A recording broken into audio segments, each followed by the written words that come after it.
बुलढाणा जिल्ह्यातील सिंदखेड राजा या तालुक्यात गोरेगाव नावाचे गाव आहे. या गावामध्ये दत्तात्रय रूपलाल कवाळे वय 40 आणि त्याची बायको मीरा, 2 मुले आणि 1 मुलगी यांच्यासह राहत होता. वयाची 40शी गाठलेला दत्तात्रय संसाराच्या जबाबदाऱ्या पार पाडण्यात गुंतला होता. दत्तात्रयची बायको मीरा वय 36 ही त्याच्याबरोबर काम करत होती. हे दोघेही नवरा बायको शेतमजुरी करत असायचे.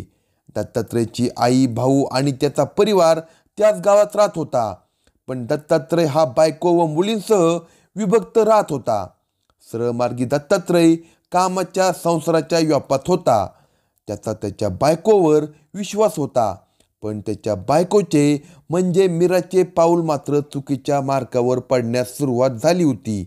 तरण्या बांड मीराला पतीचे कष्ट, संसाराची जबाबदारी, माहेरच्यांचे संस्कार या सगळ्याचा विसर पडला होता. तिला केवळ शरीर सुखाची भूक सतावू लागली. समाजात अनेक वासनाधंद मोकाट फिरत असतात. त्यांना केवळ मादी हवी असते, जी शरीराचा उपभोग देऊ शकेल. कोणत्याही जबाबदारीशिवाय परस्त्रीच्या शरीराचा आनंद लुटण्यासाठी ते सावध शोधत असतात. त्यातच एक होता एजाज खान. एजाज हा काही तरणाबांड होता असे नाही. वयाची 45 वर्षे पूर्ण झालेला एजाज मीराच्या मागे पुढे करू लागला होता आणि मीराही त्याला प्रतिसाद देऊ लागली. हे प्रकरण इतके पुढे गेले की एजाजचा डाव साध्य झाला. त्याने मीरासोबत मनसोक्त शरीर संबंध ठेवण्यास सुरुवात केली.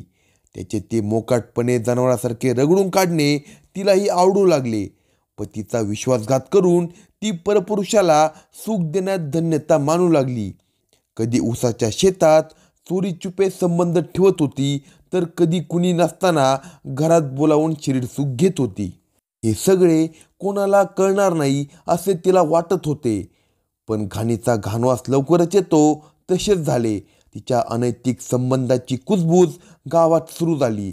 दत्तात्रयसह त्याच्या परिवारातील लोकांनाही मीराबद्दल समजले. पण लोक बोलतात म्हणून अविश्वास दाखवणे योग्य नाही असे दत्तात्रयला वाटत होते. पण दत्तात्रय पाळत ठेवून होता. महिन्याभरापूर्वी त्याला मोबाईलमध्ये मीरा आणि एजाज यांची रेकॉर्डिंग सापडली. तसा तो भडकला. त्याने एजाज आणि मीरा दोघांनाही चांगलेच फैलावर घेतले. तसा एजाज टरकला. त्याने स्पेशल हात मागून त्याची माफी देखील मागितली. त्यानंतर मीराला घेऊन दत्तात्रय तिच्या माहेरी गेला. तिथे त्याने सगळा प्रकार तिच्या माहेरच्यांना सांगितला आणि तिला तिथे सोडून तो परत आला. पण मुलीला माहेरी तरी किती दिवस ठेवणार या विचाराने तिचा भाऊ तिला घेऊन दुसऱ्याच दिवशी आला. त्याने दत्तात्रयची समजूत घातली आणि तिला सोडून गेला. त्यानंतर दत्तात्रय आणि मीरा कामासाठी अहिल्यानगर येथे गेले होते. 10-15 दिवस ते तिकडे राहिले. या दरम्यान त्यांना गावातील एकाची शेती विकायची असे समजल्याने ती खरेदी करण्यासाठी ते पुन्हा गोरेगाव येथे आले होते. मीराचे अनैतिक संबंध उघड झाले. तिच्या सासरच्यांना तसेच माहेरच्यांना समजले. त्यामुळे ती पुन्हा चुकीचे पाऊल टाकणार नाही असे नवरा दत्तात्रयला वाटत होते. त्यामुळे तोही संसार आणि 3 मुलांच्या भविष्याचा विचार करून झाले गेले ते विसरून गेला होता. पण तिच्या मनातील वासनेची आग कमी झाली नव्हती. ते गावी आले तसे पुन्हा एजाज तिच्या घरासमोर गिरट्या घालू लागला. तिलाही पुन्हा त्याच्यासोबत संबंध ठेवण्याची इच्छा होऊ लागली. त्यांच्यातील अनैतिक संबंध पुन्हा सुरू झाले. पण त्याची भनक मात्र दत्तात्रयला नव्हती. मुलीची 10वीची परीक्षा सुरू होती. तिचा पेपर असल्याने दिनांक 14 तारखेला तो मुलीला सोडवण्यासाठी जाणार होता. त्याआधी सकाळी तो आईला जाऊन भेटला. जी जमीन खरेदी करायची होती त्याबद्दल मायलेकांची चर्चा झाली. त्यानंतर तो घरी आला आणि मुलीला घेऊन घराबाहेर पडला. तिला सोडून तो परत आला तेव्हा घरामध्ये त्याला अनपेक्षित प्रकार दिसून आला. ज्या माणसाने आपण संबंध तोडून टाकल्याची शपथ घेतली होती तोच इसम त्याच्या घरात दिसल्याने त्याच्या कपाळाची शीर तडतडली. त्याची बायको मीरा ही एजाज खान याच्याबरोबर हसत खेळत बोलत असल्याचे त्याला दिसून आले. त्या प्रकाराने तो भयंकर चिडला. आत्तापर्यंत हा प्रकार बाहेरच्या बाहेर चालू होता. इतकेच नव्हे तर हा प्रकार संपल्यातच जमा असे आपण मानत होतो, पण तसे न होता हा प्रकार तर चालू होता. शिवाय घरात कोणी नसल्याचा फायदा घेऊन आपल्या बायकोने त्याला घरी बोलवल्याचे पाहून दत्तात्रय आपल्या बायकोच्या अंगावर धावून गेला. तेव्हा एजाजने त्याला अडवण्याचा प्रयत्न केला.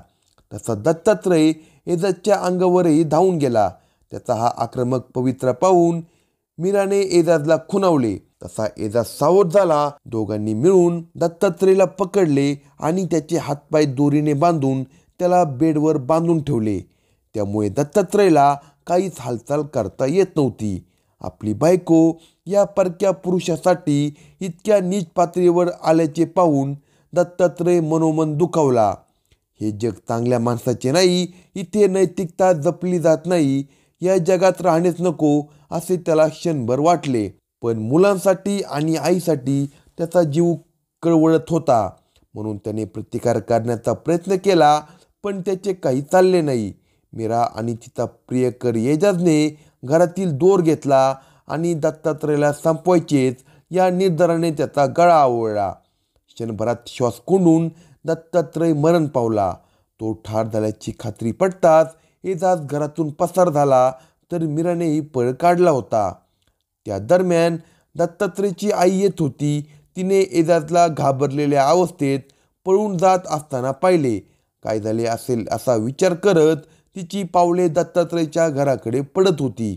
ती घरात आली तेव्हा तिचा मुलगा बेडवर पडल्याचे तिला दिसून आले. क्षणभर तिला वाटले तो झोपला असेल, म्हणून तिने हाक मारली. पण त्याने काहीच हालचाल न केल्यामुळे तिने जवळ जाऊन पाहिले तेव्हा तो गपगार पडल्याचे तिच्या लक्षात आले. ती घाबरली. तिने आरडाओरड करत शेजारच्यांना बोलवले आणि त्याला दवाखान्यात नेले.